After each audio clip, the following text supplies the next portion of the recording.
Aujourd'hui, on se retrouve pour un nouvel épisode. Franchement, là, je suis désolé, mais je regarde les stats Spotify. Il n'y a personne qui regarde les vidéos, mais regardez-moi cette magnifique vue. Franchement, en vrai, c'est stylé. On se casse la tête à chaque fois à vous offrir un nouveau paysage, à aller dans un nouvel endroit, à prendre nos chaises, marcher, chercher sur Google Maps et tout. Donc, on espère vraiment que le lieu vous plaira. Regarde la vidéo. En vrai, c'est trop bien parce que même moi, tu vois, on va pas forcément toujours loin de chez nous, mais moi, je découvre toujours des endroits. Et proche de chez nous. Ouais, c'est ça, on ouais. découvre des choses proches de chez nous. Donc. Après, il y a certains lieux où il y avait on va dire quelque chose de sentimental pour l'un ou pour l'autre. À des endroits où on était déjà allés. Bah, c'est trop cool. Voilà, là où on est aujourd'hui, c'est trop cool.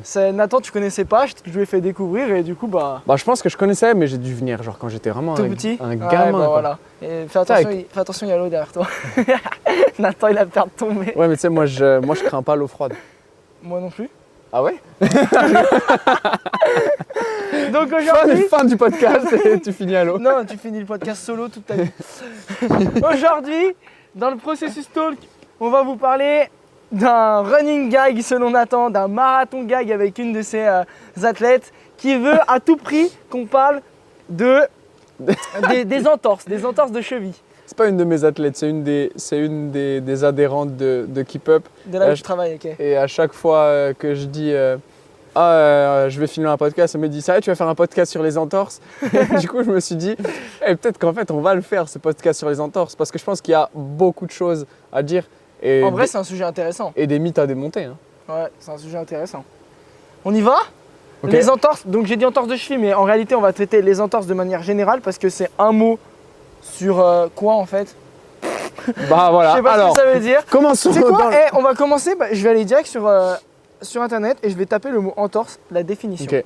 Pourquoi les entorses de manière globale? Simplement parce que tu fais pas qu'une entorse de cheville, même si une entorse de cheville c'est je sais plus combien d'entorses de cheville qui sont recensées par an, je sais plus combien c'est de milliers, centaines de milliers d'euros que ça coûte par an.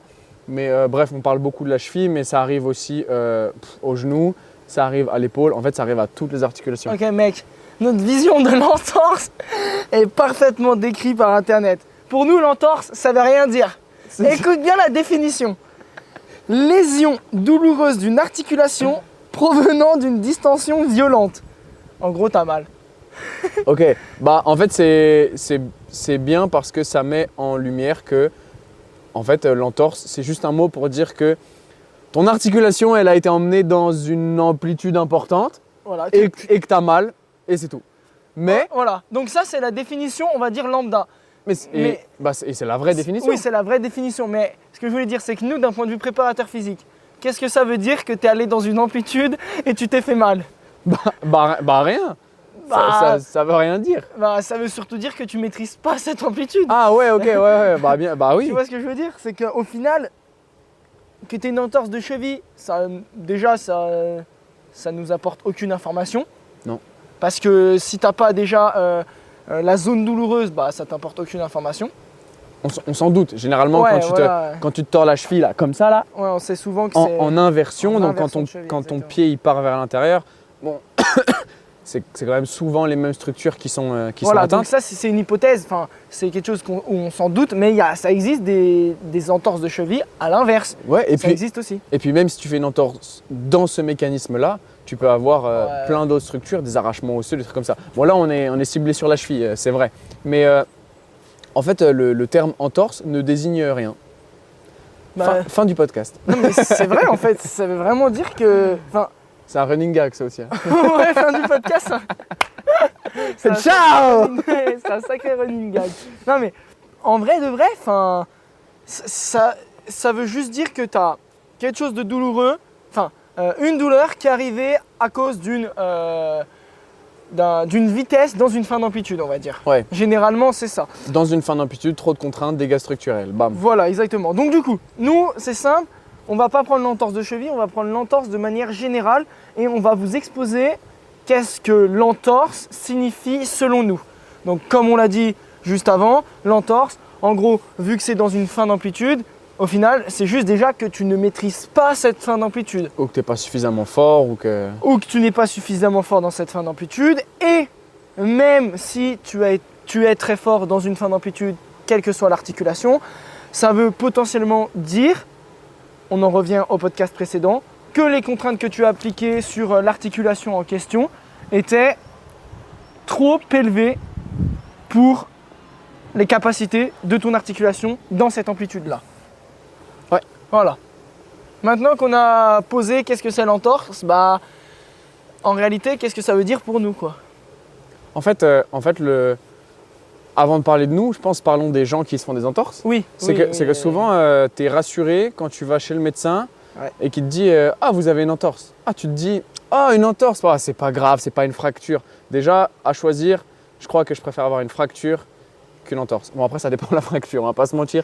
Si c'est une fracture avec des éclats, tout ça, mais si c'est une fracture assez propre, entre guillemets, j'ai envie de dire, c'est presque plus facile à… On est sadomaso en fait.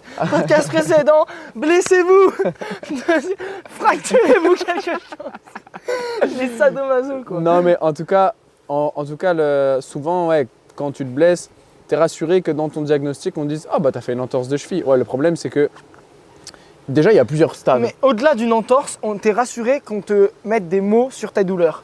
Le problème, c'est que, t'as vu, on t'a lu la définition. La première qu'on trouve sur Google, parce que la vérité, c'est que c'est ce que tu vas faire. Tu vas lire la première définition du mot entorse que tu auras tapé sur Internet. Ouais. Donc, déjà, ça ne veut rien dire. Ça ne décrit absolument pas à quel point cette entorse est grave. Il y a différents stades. Je ne vais pas mentir, je ne me rappelle plus. Moi non plus, mais je crois qu'il y a 3 grades. C'est pas genre 3 ou 4. 4, c'est genre rupture. En réalité, ça aussi, on s'en fiche un petit peu dans un sens où si tu fais les choses intelligemment, tu prends en compte la douleur, l'angulation, l'intensité. Voilà, est-ce qu'on a… Allez voir le podcast avec Kevin, mais ouais. C'est intéressant de voir lui comment il pense et pour en revenir juste à quand tu vas chez le médecin ou tu vas voir un professionnel de la santé et en gros… Maintenant, on attend qu'ils nous disent ce que tu as. Ouais. En gros, maintenant, même il y a des médecins, je pense, qui ne prennent plus de risques. Tu as ça, ils ne savent même pas ce que la personne a. Tu as mal à l'extérieur du genou ? Je pense qu'en ski, tu t'es fait une entorse à l'extérieur du genou. Ouais. Voilà. En gros, c'est une entorse de genou. Mais il faut savoir que d'un point de vue réhabilitation, d'un point de vue kinésithérapie, d'un point de vue douleur, en fait, au final, en réalité, on s'en fout de savoir précisément ce que tu as. Nous, ce qu'on veut, c'est cibler une zone douloureuse précise. Puis en fait, ou des tissus douloureux précis. En fait, la conséquence, elle est toujours la même. C'est que quand tu te blesses ou que tu as mal, ta fonction articulaire, elle est dégradée. Voilà. Donc, il y a, je pense, pas mal de personnes qui vont penser que c'est ultra réducteur de penser comme ça. Mais, ok, peut-être. Enfin, si tu veux. Mais dans les faits, ça se passe comme ça.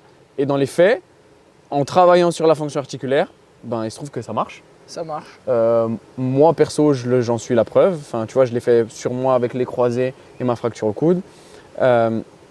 Et puis après, je l'ai même fait sur d'autres personnes que j'ai, d'autres athlètes que j'accompagne. Dans les faits, c'est aussi simple que ça. Hein. Oui, mais vraiment, dans les faits, c'est ce que j'ai dit juste avant. En fait, on s'en fout. Enfin, moi, personnellement, sauf si je vois que j'ai pas les compétences pour accompagner la personne, que ça traîne depuis un moment, qu'elle n'a pas été vraiment suivie correctement précédemment, et à ce moment-là, je prends mes précautions et pourquoi pas je réoriente vers le spécialiste du genou qui connaît toutes les pathos, qui a eu plein d'expériences avec plein de personnes.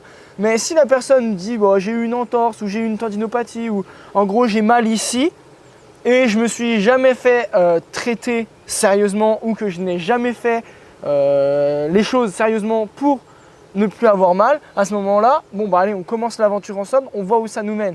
Si tout ce qu'on met en place, ça fonctionne, tant mieux, et au final, ça prouve qu'on s'en fout un petit peu de savoir précisément ce que tu as.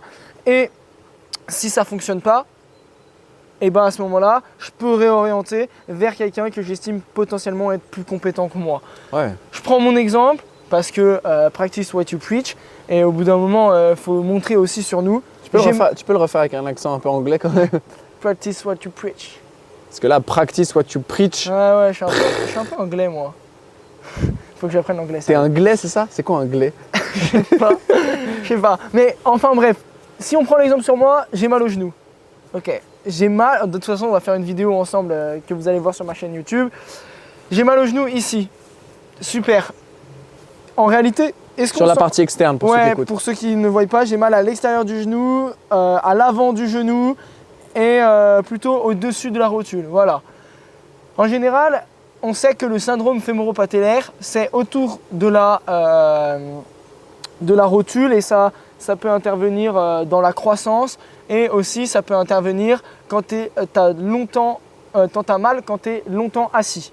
C'est exactement ce que j'ai. D'accord? Et c'est une répétition de choc qui au bout d'un moment te limite. Enfin bref. Il y a quelqu'un qui m'appelle, c'est relou.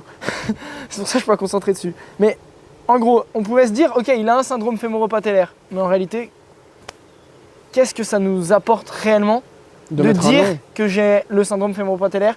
Rien.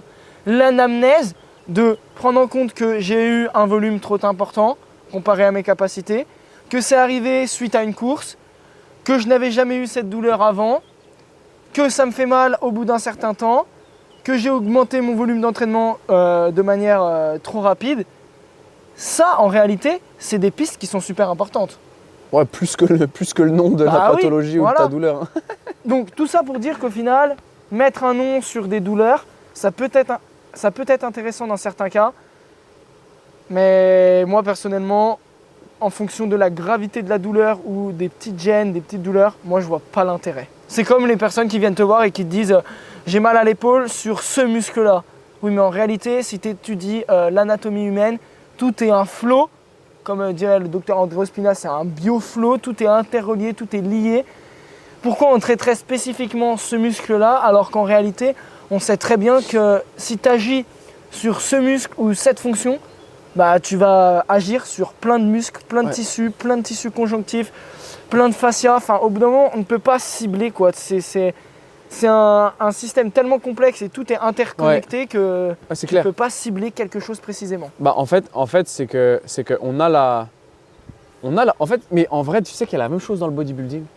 Mais quand les mecs qui viennent te dire ouais là je travaille sur la portion longue de mon triceps et là la portion courte et tout, Oui. bah la vérité c'est que tu peux pas l'isoler autant qu'on te le fait croire par les bodybuilders, les gens de ce milieu-là. C'est que tu vas pouvoir mettre un peu plus l'accent sur tel ou tel chef musculaire, ou pour moi c'est pas chef musculaire, c'est plus portion. Tu peux plus mettre… Ligne de tissu. Ouais, exactement.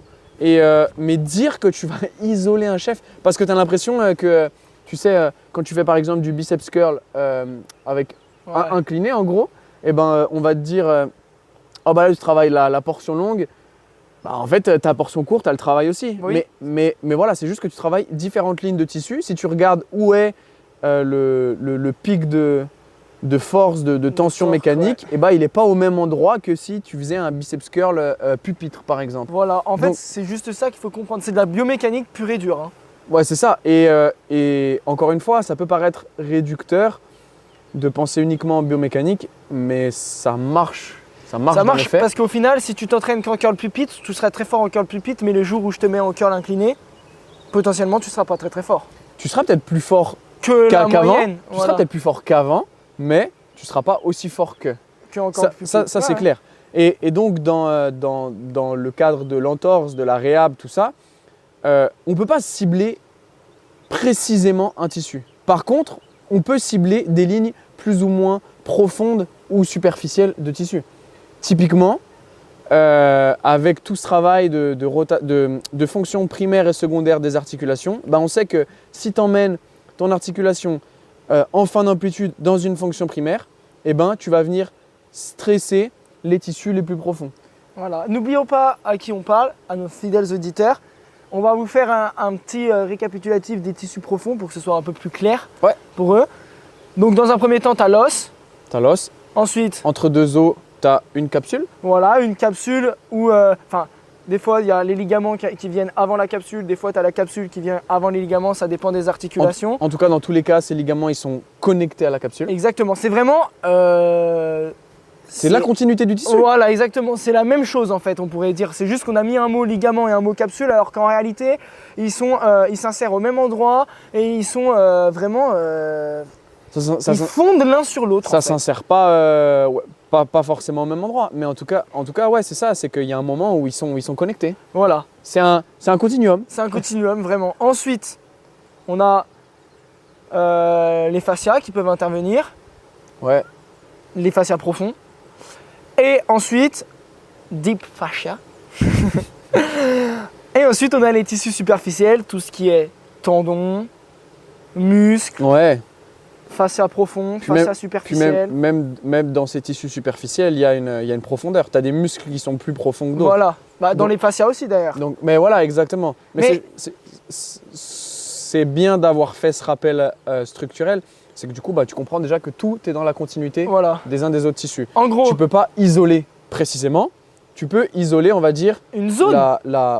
une couche, une zone, Une couche, ligne, une zone, voilà. une ligne de tissu. Mais- Mais dire que, tu vois, je reprends l'exemple du biceps curl. Tu peux travailler un seul chef du biceps. Non, ça c'est Impossible. faux. C'est faux. En gros, ce qu'il faut vous dire, c'est que là, on est rentré un peu dans les détails, mais pour faire très simple, très très simple, tu vas pouvoir mettre l'accent plutôt sur une structure profonde ou non profonde ou une structure plutôt qu'une autre.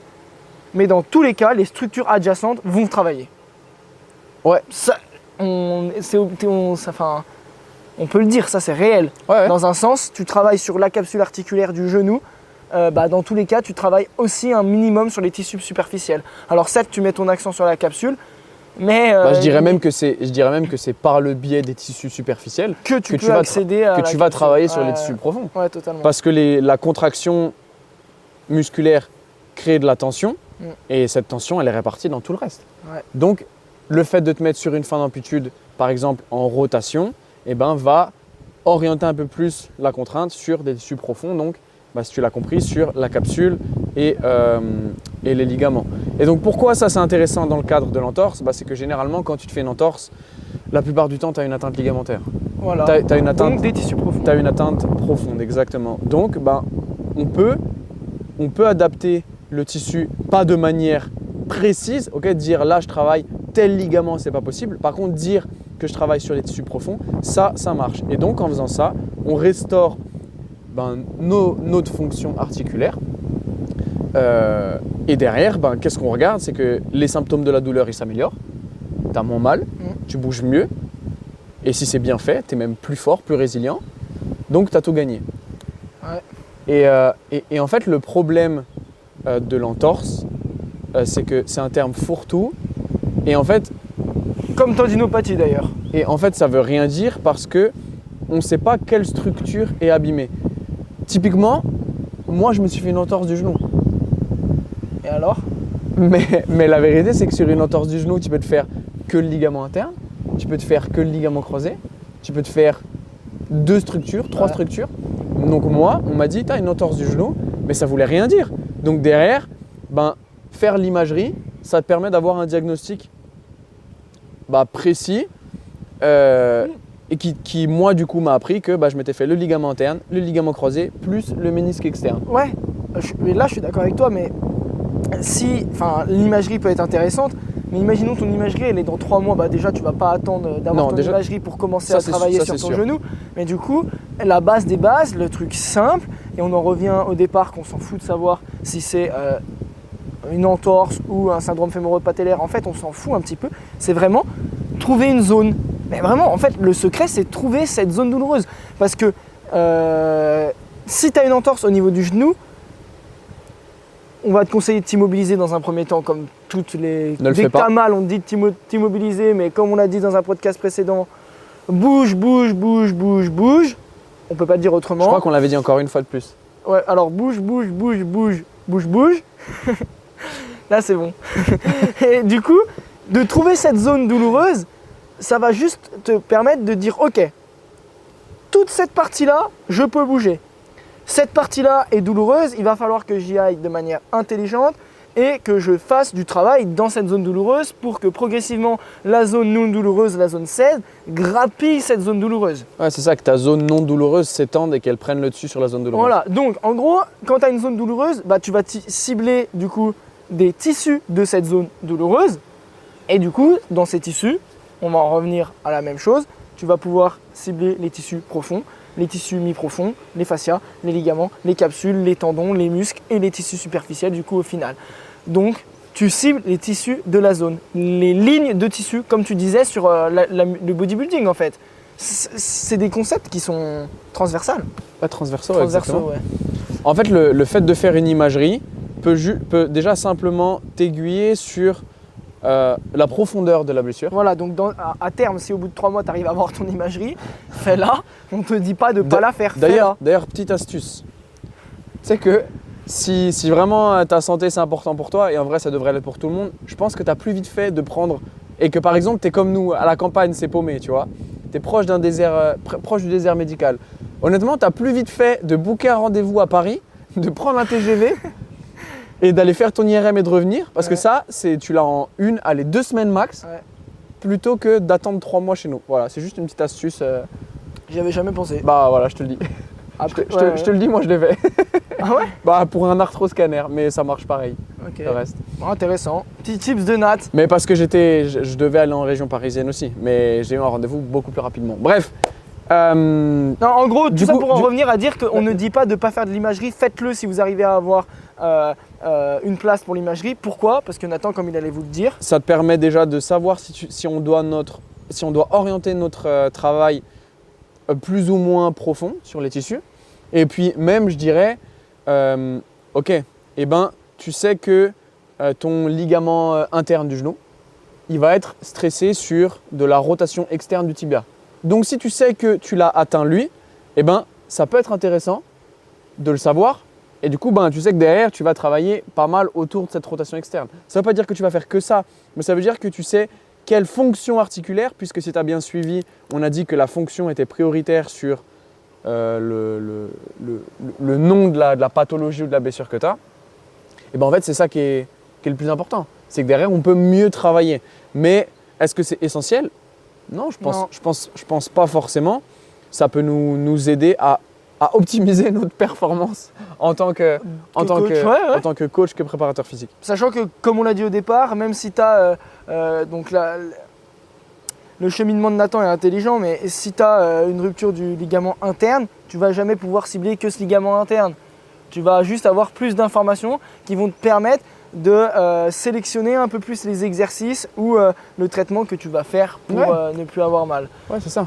Donc voilà au niveau des entorses, juste quand tu as mal, comment tu fais pour délimiter cette zone douloureuse? Tu crois comment tu délimites ta zone douloureuse? Bah ouais. Bah, rotation articulaire contrôlée. Ouais, mais est-ce que tu fais pas un testing avec nous? Dans lequel on fait des rotations articulaires contrôlées. Testing articulaire, réserve ta place sur Insta, peu importe, n'importe où, envoie-nous un message si tu es plutôt vers Nathan ou que tu as plus d'affinité avec Nathan. J'ai formé Nathan. Non, je déconne. On a fait le testing ensemble, donc va voir Nathan si tu as plus d'affinité ou tu es plutôt dans ma région. Viens me voir moi. Ce sera avec plaisir qu'on t'accompagnera, sachant que c'est du travail de... On a mis combien de temps? 1 semaine et demie honnêtement. Honnêtement, je sais pas, mais même en total, termes d'heures. Ouais, en termes de branlette intellectuelle, pour le coup, là, c'est allé vraiment loin. Non, mais après, loin. c'est des choses pertinentes. Mais on a beaucoup taffé là-dessus, justement pour qu'on puisse aider des personnes avec des douleurs ou non, mais en tout cas des athlètes à être plus performantes. Plus performants, pardon. Toi, tu es plus spécialisé dans les sports outdoor. Ouais, on le répète à chaque fois, ok, mais ça, c'est s'il y a des nouveaux qui viennent sur le processus talk. Mais en tout cas, voilà. Bah, en tout cas, réservez votre place de testing. Mais du coup, si on veut dire, te donner toi des pistes, tu peux faire des rotations articulaires contrôlées.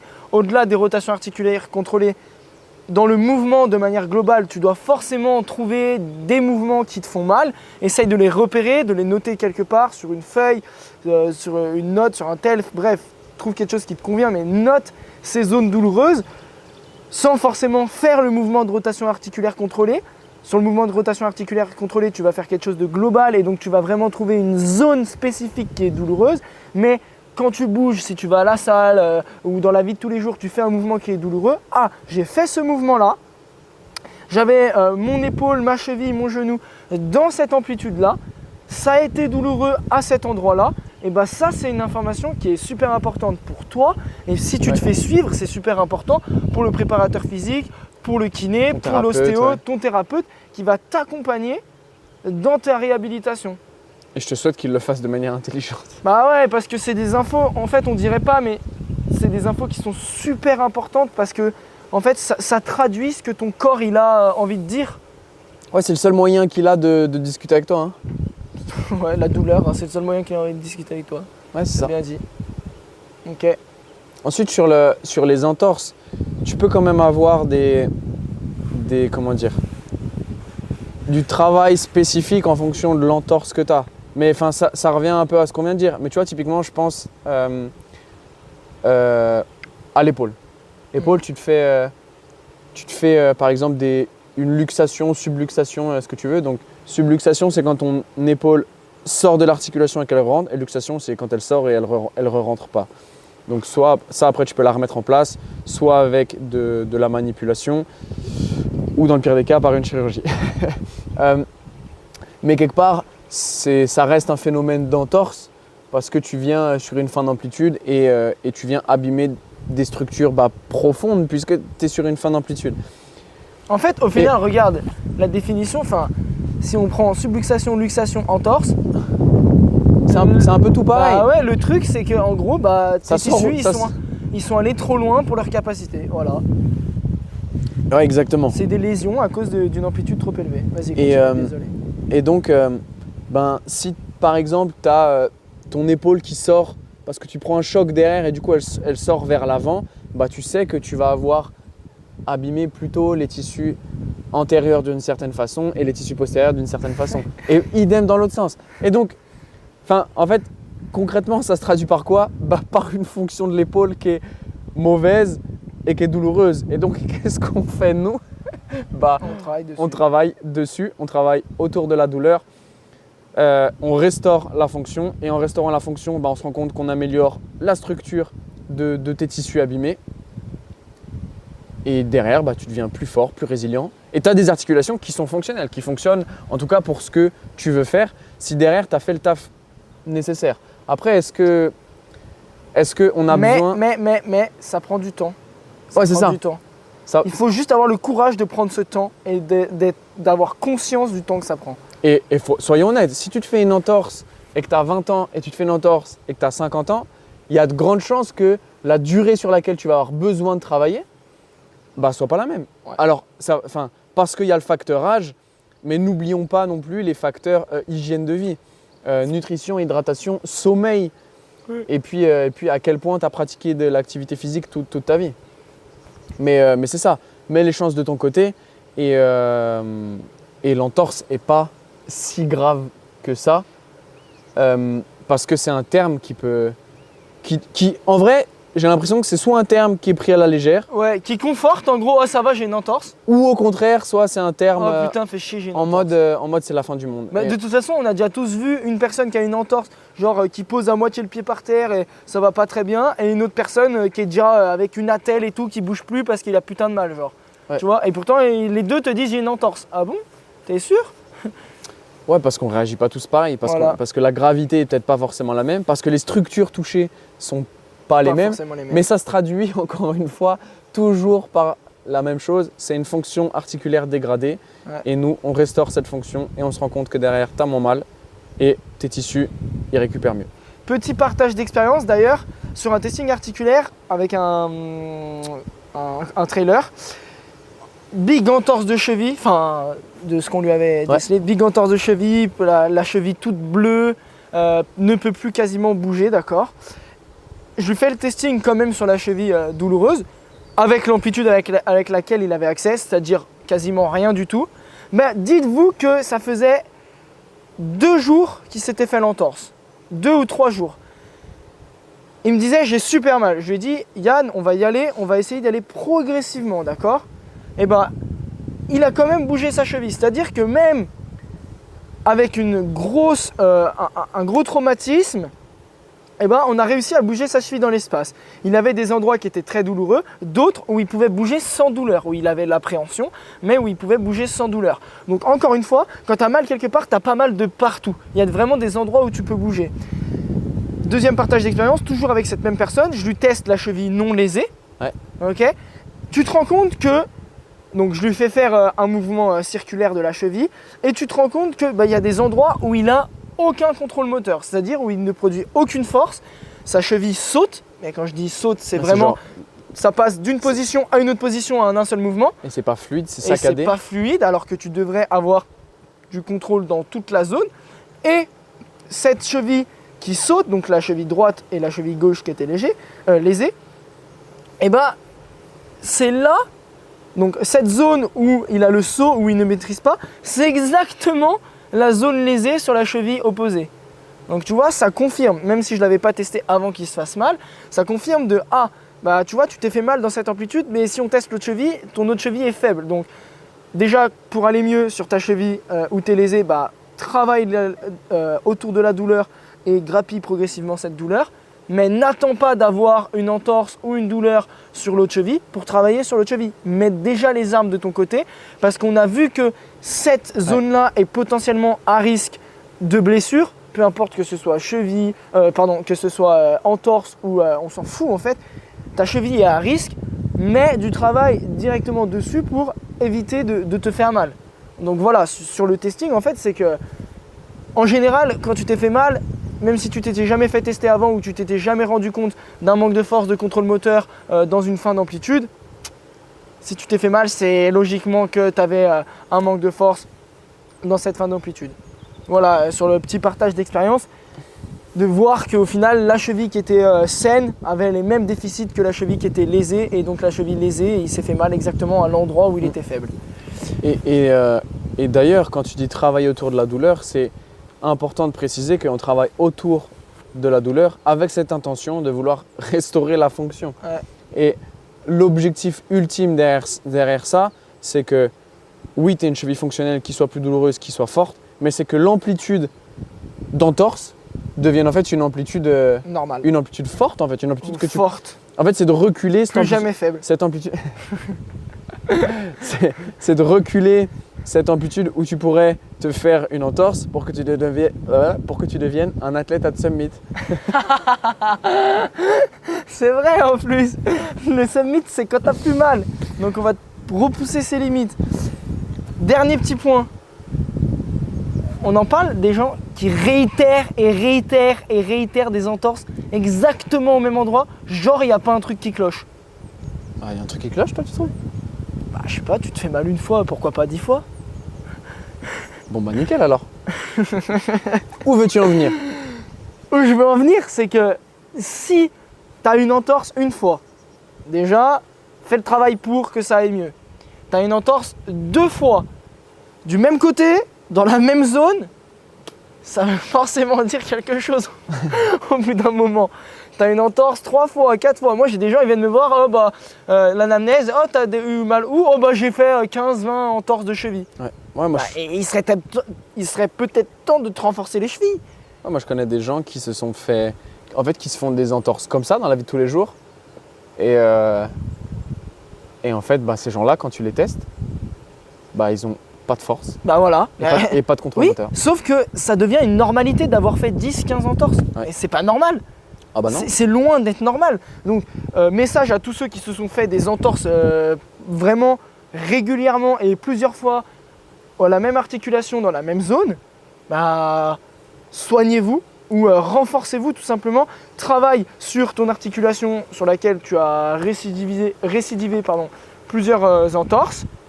Et fais en sorte que ton articulation soit forte, solide dans les fins d'amplitude, et va voir Nathan pour qu'il te traite. J'allais dire, et pour faire ça, venez nous voir. Ouais, moi, j'ai encore des places en ligne.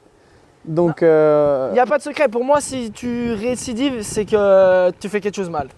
Donc fais-toi suivre par un préparateur physique compétent. Donc, Gianni ou moi, je pense que en toute humilité, on n'est pas compétent dans tout, mais je pense qu'on peut être compétent. En fait, c'est simple. On peut être compétent sur ça. Et attends, un petit instant promo quand même. Non mais attends, en fait c'est simple, juste tu te fais des entorses ou tu te fais mal en salle de muscu, tu vas voir Nathan. Tu vas faire du vélo, courir, faire du ski de rando, tu as une douleur récurrente, viens me voir. Il n'y a rien de plus simple. Voilà, toi tu es orienté athlète d'endurance, moi je suis orienté athlète. Moi mon but c'est de lever les restrictions articulaires qui t'empêchent de performer. Et ces restrictions articulaires, c'est souvent de la mobilité, du manque de force, des douleurs, etc. Petit instant promo du coup. Petit instant promo, donc je le disais, il me reste des places de coaching en ligne. Il m'en reste, en fait, pour être précis, il m'en reste une et j'ai encore quelques créneaux pour avoir des clients en coaching présentiel sur Genève. Donc voilà, si jamais vous êtes intéressé, un petit DM sur Insta, tout est dans la bio comme d'hab. Et puis pour moi, là, la saison hivernale se finit, donc j'ai quelques athlètes qui vont plus avoir besoin de moi, on va dire, avec les objectifs d'hiver. Du coup, j'ai des places qui se libèrent en coaching, surtout sur de la programmation pour l'été, tout ce qui est course à pied, vélo et principalement trail. Donc n'hésitez pas à me contacter. Et aussi, peu importe que tu aies des douleurs, que tu veux améliorer ton travail articulaire, en préparation physique au service de ton sport d'endurance. J'ai des places de testing articulaire. Contacte-moi, je te dirai les créneaux dans lesquels je fais les testings articulaires. Et si jamais, on trouvera forcément un terrain d'entente en fonction de toi, tes horaires de travail et les horaires auxquels tu es disponible et moi au moment auquel je fais mes testings. Donc n'hésite pas à me contacter, Insta, message, mail du processus talk, mon mail perso. Bref, si tu veux un testing, c'est avec grand plaisir et on trouvera un moyen de le faire. Ouais, c'est vrai que j'ai oublié aussi de plug le testing. Mais... Ouais, Nathan aussi fait des testings. Ouais, bien évidemment. Et en fait, on l'a fait en collab, donc c'est normal qu'on en parle à chaque fois ensemble. C'est bon ? Écoute, je pense qu'on est bon. À bientôt sur le processus talk.